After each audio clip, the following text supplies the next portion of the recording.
Hello students, welcome to GNV learning portal. ఈ వీడియోలో RRB and group D అలాగే NTPC ఎగ్జామినేషన్స్లో general అవేర్నెస్లో హిస్టరీకి సంబంధించి previous year questions చూద్దాము. అంటే హిస్టరీ సబ్జెక్ట్ నుంచి మనకి ఏ రకమైనటువంటి ప్రశ్నలు వస్తాయి, ఎలా సాల్వ్ చేయాలంటే విషయం చూద్దాము. ఇవన్నీ కూడా previous year questions. First question చూస్తే, which of the following was the first city planned by Mughal empire? First planned city. So planned city అంటే బిల్ట్ అని కూడా అనుకోవచ్చు మనము. సో మొఘల్ ఎంపైర్స్ కన్స్ట్రక్ట్ చేసినటువంటి ఫస్ట్ సిటీ ఏది అని అడుగుతున్నాడు. ఢిల్లీ, ఆగ్రా, ఇస్లామాబాద్, ఫతేపూర్ సిక్రీ అన్నారు. So first planned city is Fatehpur Sikri. Fatehpur Sikri. So ఈ ఫతేపూర్ సిక్రీ 1571 సంవత్సరంలో మొఘల్ ఎంపరర్ అక్బర్ నిర్మించడం జరిగింది. తర్వాతి కాలంలో అంటే 1571 నుంచి 1585 మధ్యకాలంలో సో ఈ ఫతేపూర్ సిక్రీ అనేది మొఘల్ ఎంపైర్కి క్యాపిటల్ సిటీగా కూడా ఉంది. దీంట్లో యాక్చువల్గా దీన్ని 1569లో ప్రారంభించారు. సో కంప్లీట్ అవ్వడానికి 1571 అయింది. 1571 నుంచి 1585 మధ్య ఒక 14 years పాటు ఇది ఈ క్యాపిటల్ సిటీగా ఉంది. ఈ టైంలో ఇక్కడ కన్స్ట్రక్ట్ చేసినటువంటి వాటిలో ముఖ్యమైనవి బులంద్ దర్వాజా అంటే ప్రామినెంట్ ప్లేసెస్. బులంద్ దర్వాజా, అలాగే జమ్మా మసీద్,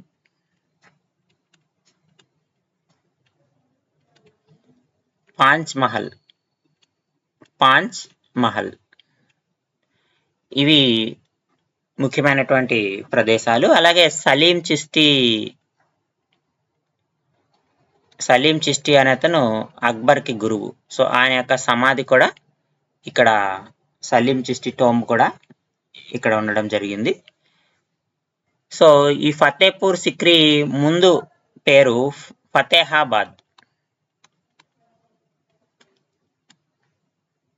Fatehabad. It is the first name. Later దాన్ని ఫతేపూర్ సిక్రీగా మార్చడం జరిగింది. అయితే ఈ సిటీ అబాండ్ అయింది. ఎందుకంటే 1585 తర్వాత ఇక్కడ వాటర్ స్కార్సిటీ వచ్చింది. అంతేకాకుండా ఈ ఫతేపూర్ సిక్రీకి దగ్గరగా కూడా కొంతమంది రాజ్పుట్స్ ఉండడం, సో వారి వల్ల థ్రెట్ ఉండడము, ఇటువంటి కారణాలతోటి అక్బర్ ఏం చేశాడంటే ఈ ఫతేపూర్ సిక్రీని వదిలివేసి వేరే చోటుకి వెళ్ళడం జరిగింది. ఇది ఫతేపూర్ సిక్రీ గురించి ముఖ్యమైనటువంటి ఇంపార్టెంట్ ఆస్పెక్ట్స్. మనకి క్వశ్చన్ ఇదేం అడగకపోవచ్చు, దీనికి రిలేటెడ్ అయినటువంటి ఇటువంటి క్వశ్చన్స్ అన్నీ కూడా అడగవచ్చు. ప్రామినెంట్ ప్లేసెస్ కానీ, ఎంతవరకు క్యాపిటల్ సిటీగా ఉంది కానీ, why it was abandoned as capital city of Mughal empire, అలాగే ఫస్ట్ నేమ్ ఫతేపూర్ సిక్రీకి ఉన్నటువంటి ఫస్ట్ నేమ్ ఏంటని, ఇలాంటి క్వశ్చన్స్ అయితే మనల్ని అడగచ్చు. అలాగే నెక్స్ట్ క్వశ్చన్ కనుక చూస్తే, Ramakrishna mission was founded in 1897. Ramakrishna mission కల్కట్టాలో స్థాపించబడింది. దీనిని స్థాపించింది ఎవరు అంటే Swami Vivekananda. Swami Vivekananda is the disciple of Ramakrishna Paramahamsa. So Ramakrishna Paramahamsa గారి శిష్యుడు కాబట్టి ఆయన పేరు మీద 1897లో స్వామి వివేకానంద కలకత్తా నగరంలో ఈ రామకృష్ణ మిషన్ అనేది స్థాపించబడింది. దీని ద్వారా ముఖ్యంగా ఎడ్యుకేషన్ అందివ్వడం, అంటే పిల్లలకు ఎవరైతే ఉంటారో విద్యకు దూరంగా ఉన్నటువంటి వాళ్ళకి ఫ్రీ ఎడ్యుకేషన్ అందివ్వడం ముఖ్యంగా ఈ రామకృష్ణ మిషన్ యొక్క ముఖ్యమైనటువంటి ఉద్దేశం. నెక్స్ట్ క్వశ్చన్ చూస్తే Chauri Chaura incident occurred in which year? ఏ సంవత్సరంలో చౌరీ చౌరా సంఘటన జరిగింది అని అడుగుతున్నాడు. ముందుగా ఈ చౌరీ చౌరా ఇన్సిడెంట్ అంటే ఏంటో చూద్దాం, ఏం జరిగింది అనేది. సో ఈ చౌరీ చౌరా ఇన్సిడెంట్ మనకి 1922లో జరిగింది. ఫిబ్రవరి 4న జరిగింది. ఫిబ్రవరి 4th గోరఖ్పూర్. సో గోరఖ్పూర్ జిల్లా, ఈ గోరఖ్పూర్ జిల్లా ఉత్తరప్రదేశ్లో ఉంది. ఈ గోరఖ్పూర్ జిల్లాలో ఉత్తరప్రదేశ్ స్టేట్లో ఈ చౌరీ చౌరా అనేది ఇట్స్ ఎ విలేజ్.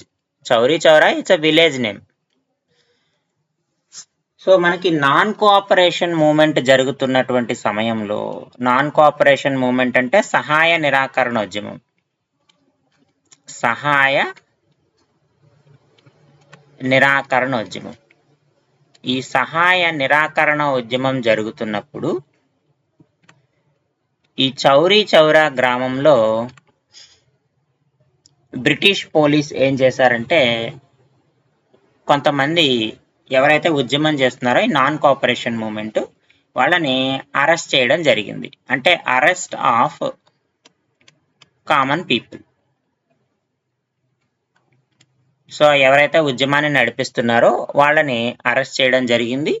సో దీనికి నిరసనగా అక్కడ ఉండేటువంటి ఈ కామన్ పీపుల్ ఎవరైతే ఉన్నారో వాళ్ళు ఏం చేశారంటే పోలీస్ స్టేషన్ని వాళ్ళు నిప్పంటించడం జరిగింది. సో పోలీస్ స్టేషన్ని కాల్చివేయడం ద్వారా చాలామంది, ఒక 20 మంది పోలీసుల వరకు చనిపోయారని, అప్పుడు అక్కడ ఉన్న వాళ్ళందరికీ ఉరిశిక్ష వేయడము, ఉద్రిక్త పరిస్థితులు చోటు చేసుకోవడం జరిగింది. దీని ఆధారంగా అప్పుడు మహాత్మా గాంధీ ఈ నాన్ కోఆపరేషన్ మూవ్మెంట్ని వెనక్కి తీసుకున్నారు. నాన్ కోఆపరేషన్ మూవ్మెంట్ని వెనక్కి తీసుకొని 5 రోజుల సత్యాగ్రహం అని ఆమె నిరాహార దీక్ష అయితే చేయడం జరిగింది. సో దీని ద్వారా, ఈ ఇన్సిడెంట్ ద్వారా అక్కడ ఒక స్మారక చిహ్నాన్ని కూడా ఏర్పాటు చేశారు. అంటే బ్రిటిష్ గవర్నమెంట్ ఏమో పోలీసులకి స్మారకంగా ఒక చిహ్నాన్ని ఏర్పాటు చేసింది. మనకి స్వాతంత్రం వచ్చిన తర్వాత గవర్నమెంట్ ఆఫ్ ఇండియా కూడా ఎవరికైతే ఇక్కడ ఉరిశిక్ష పడిందో, దాదాపు 19 మెంబర్స్కి పడింది ఈ పోలీస్ స్టేషన్ని కాల్చివేయడం వల్ల. సో వారికి గుర్తుగా అక్కడ ఒక చిహ్నాన్ని అయితే ఏర్పాటు చేయడం జరిగింది. ఇది చౌరీ చౌరా సంఘటన గురించి మనకి ముఖ్యమైనటువంటి విషయం. కాబట్టి ఏ ఏడాది జరిగిందని అన్నాడు కాబట్టి 1922వ సంవత్సరంలో ఈ ఇన్సిడెంట్ అనేది జరిగింది, ఫిబ్రవరి 4వ తారీఖు. Next question, which are the following acts was passed by the British parliament defining the powers and responsibilities of the various organs of the East India company? So ఇక్కడ మనకి 4 ఇచ్చారు. సో దీనికి రెగ్యులేటింగ్ యాక్ట్స్ 1773. సో మనకి English East India company వచ్చిన తర్వాత నెమ్మదిగా వాళ్ళ powers ఇక్కడ పెరుగుతున్నాయి towards governance. So towards governance East India company యొక్క పవర్స్ పెరుగుతున్నప్పుడు సో వాటిని డిఫైన్ చేయడానికి రెగ్యులేటింగ్, అంటే రెగ్యులేటింగ్ యాక్ట్ అంటాం దీన్ని. రెగ్యులేటింగ్ యాక్ట్ ఎవ్రీ 20 yearsకి ఈ రెగ్యులేటింగ్ యాక్ట్స్ అనేవి తీసుకొచ్చారు. So regulating act means powers and responsibilities of east India company towards the governance of India. So భారతదేశంలో వాళ్ళ పరిపాలనని రెగ్యులేట్ చేయడానికి, అలాగే వాళ్ళ యొక్క ట్రేడ్ అంటే బిజినెస్ రెగ్యులేట్ చేయడానికి వీటిని ప్రతిపాదించారనమాట. దీంట్లో కొన్ని ప్రతిపాదనలే, అంటే కొన్ని మార్పులు చేర్పులు చేసింది పిట్స్ ఇండియా యాక్ట్ 1784లో వచ్చింది. This is also one of the regulating act. అలాగే ఇక్కడ ఇండియన్ కౌన్సిల్స్ యాక్ట్ అని ఇచ్చారు చూడండి, 1892. ఈ రెగ్యులేటింగ్ యాక్ట్స్ తర్వాత మధ్యలో మనకి చార్టర్ యాక్ట్స్ అంటే చార్టర్ చట్టాలు అని. సో ఈ చార్టర్ చట్టాలు ప్రతివి కూడా ఎవ్రీ 20 yearsకి 1833 నుంచి స్టార్ట్ అయినాయి. 1833, 1853 ఇలా ఉంటాయి. సో ప్రతి 20 yearsకి కూడా చార్టర్ యాక్ట్స్ అనేవి వచ్చినాయి. రెగ్యులేటింగ్ యాక్ట్స్ అంటే అక్కడ వాళ్ళ పవర్స్ అండ్ రెస్పాన్సిబిలిటీస్ రెగ్యులేట్ చేయడము. చార్టర్ యాక్ట్స్ అంటే పూర్తిగా టువర్డ్స్ గవర్నెన్స్ వచ్చేసింది కాబట్టి, పరిపాలన భారతదేశంలో ఈస్ట్ ఇండియా కంపెనీ యొక్క పరిపాలన స్టార్ట్ అయింది కాబట్టి వాటిని నియంత్రించడానికి చార్టర్ చట్టాలు అనేవి వచ్చినాయి. తర్వాత ఈ 1892లో ఇండియన్ కౌన్సిల్స్ యాక్ట్ అంటే ఈ గవర్నెన్స్లో ఈ బ్రిటిషర్స్తో పాటుగా participation of Indians in governance అంటే పరిపాలనలో భారతీయుల్ని కూడా పార్టిసిపేట్ చేసేటట్టుగా తీసుకొచ్చిన చట్టాలను ఇండియన్ కౌన్సిల్స్, అందుకనే ఆ చట్టాలకు పేరు ఏంటంటే Indian councils act. This is starting from 1892. వెరాజ్ గవర్నమెంట్ ఆఫ్ ఇండియా యాక్ట్ 1858 అంటే ఇది ఎప్పుడు వచ్చింది? 1858 అంటే అంతకు ముందు సంవత్సరం 1857 సంవత్సరంలో మనకు తెలుసు సిపాయి తిరుగుబాటు జరిగింది. ఎప్పుడైతే సిపాయిల తిరుగుబాటు జరిగిందో 1857లో బ్రిటిష్ పార్లమెంట్ ఏం చేసిందంటే ఇంగ్లీష్ ఈస్ట్ ఇండియా కంపెనీ యొక్క పరిపాలనా అధికారాలను రద్దు చేసింది. దేని ద్వారా? Government of India act 1858. So ఈ యాక్ట్ ద్వారా భారతదేశం పూర్తిగా India is under British crown. ఇక ఈస్ట్ ఇండియా కంపెనీ నుంచి భారతదేశము బ్రిటిష్ క్రౌన్ కిందకి వెళ్ళిపోయింది. అంటే బ్రిటిష్ పార్లమెంట్ కింద పరిపాలనా బాధ్యతలు బ్రిటిష్ పార్లమెంట్ అయితే తీసుకుంది. So government of India act ద్వారా ఆ విషయాన్ని అయితే చెప్పడం జరిగింది. దీని తర్వాత ఒక 40 yearsలో మనకి ఇండియన్ కౌన్సిల్స్ యాక్ట్ ఇచ్చారనమాట. అంటే ఫస్ట్ రెగ్యులేటింగ్ యాక్ట్స్, తర్వాత చార్టర్ యాక్ట్స్, ఆ తర్వాత గవర్నమెంట్ ఆఫ్ ఇండియా యాక్ట్, ఆ తర్వాత ఇండియన్ కౌన్సిల్స్ యాక్ట్. సో వీటి తర్వాత మనకి 1935లో గవర్నమెంట్ ఆఫ్ ఇండియా యాక్ట్ వచ్చింది. 1935లో మళ్ళీ 1858కి అనుగుణంగా గవర్నమెంట్ ఆఫ్ ఇండియా యాక్ట్స్ మారుతూ వచ్చినాయి. 1935లో కూడా మనకి గవర్నమెంట్ ఆఫ్ ఇండియా యాక్ట్ ఒకటి వచ్చింది. సో ఈ గవర్నమెంట్ ఆఫ్ ఇండియా యాక్ట్ ఏదైతే ఉందో 1935, ఇది మన ఇండియన్ కాన్స్టిట్యూషన్కి దాదాపు మూలాధారంగా ఉంటుంది. అంటే మన భారత రాజ్యాంగంలో చాలా వరకు ఉండేటువంటి నియమాలు ఏవైతే ఉన్నాయో అవన్నీ కూడా ఈ 1935 గవర్నమెంట్ ఆఫ్ ఇండియా యాక్ట్ ఆధారంగా జరుగుతూ ఉంటాయి. కాబట్టి ఫస్ట్ ఈస్ట్ ఇండియా కంపెనీని నియంత్రించడానికి వచ్చినటువంటి చట్టాలు ఏవి అంటే రెగ్యులేటింగ్ చట్టాలు. అవి 1773 సంవత్సరంలో స్టార్ట్ అయినాయి. సో లాస్ట్ క్వశ్చన్ చూద్దాం ఈ వీడియోలో. The first municipal corporation was setup during the British ఎరా in the former presidency town of Dash in 1688. 1688వ సంవత్సరంలో భారతదేశంలో ఏర్పరిచినటువంటి మొట్టమొదటి మున్సిపల్ కార్పొరేషన్. ఇది ఇలానే అడగొచ్చు, లేదా first municipal corporation in India, so వరల్డ్లో అయితే London. First municipal corporation in world అయితే లండన్. సో ఇండియాలో అయితే మెడ్రాస్. 1688వ సంవత్సరంలో మనకి మెడ్రాస్ని మొదటి మున్సిపల్ కార్పొరేషన్గా గుర్తించడం జరిగింది.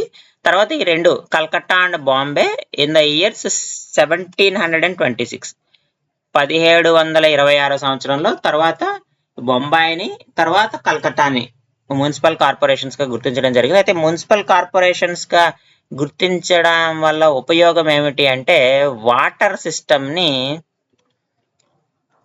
ఏర్పాటు చేయడం, అంటే వాటర్ కన్జర్వేషన్, అలాగే డ్రైనేజ్ సిస్టమ్